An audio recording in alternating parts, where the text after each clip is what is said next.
just a little inspiration for your photography, whether it's a camera phone or a fancy digital camera. What are we talking about today? True. What's our lesson? Well, I spent a week. I did a week of vacation at the sea on an island up in the North Sea, and I just returned from that. And of course, I brought my camera and did some photography there. So I thought we'd talk about taking photos at the sea. If you're on vacation or if you live near the sea, there's so many interesting, cool things to see and a lot of different angles to look at things from. I agree. I love the sea.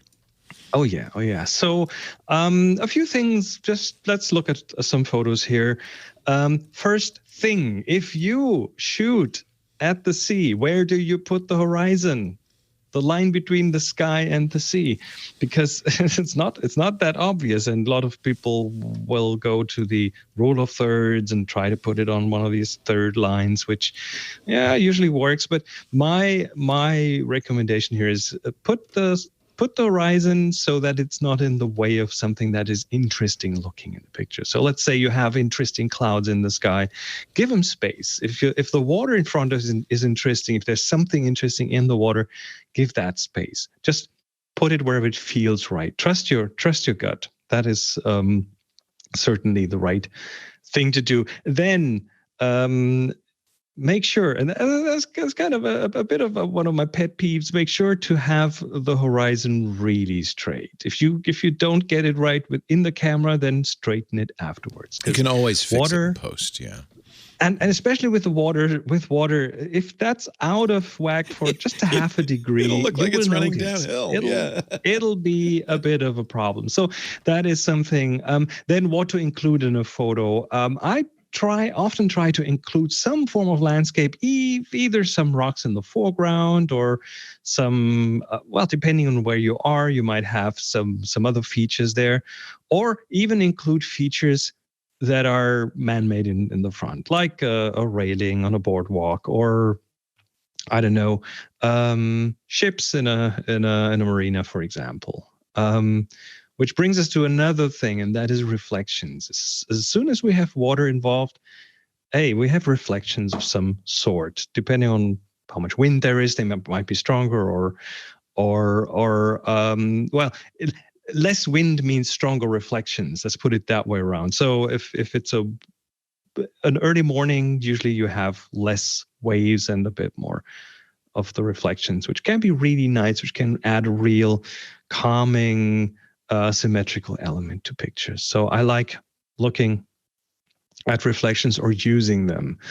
And then, of course, very important, if you're at the sea, the sunset. And sunsets can be anywhere from really boring, as in there's the horizon, there's a sun, there's nothing else going on, or you might have really interesting clouds in the sky, something that the sun shines through, maybe some interesting waves at the bottom. That is always interesting. The thing that I also like to do is, so you have this warm light coming from the sun, and then the camera sometimes tries to kind of counteract that and get it more in the neutral area and take some of the warmth out. So I like to bring some of the warmth back in by in the app back on the computer, or in the Photos app in my smartphone.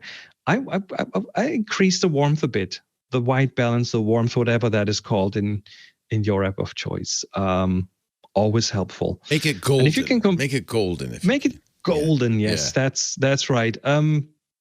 Another thing I'm a great fan of, and you get this sometimes at the sea, is volumetric light. We've talked about this in the past. It's light that gets, that has volume, that has a shape, and that happens when there is mist in the air, which does happen at the sea, and there is the sun being filtering through clouds. You get these streaks of light that are like God rays, they come from the sky and they look so majestic, and light having volume is always cool for photography.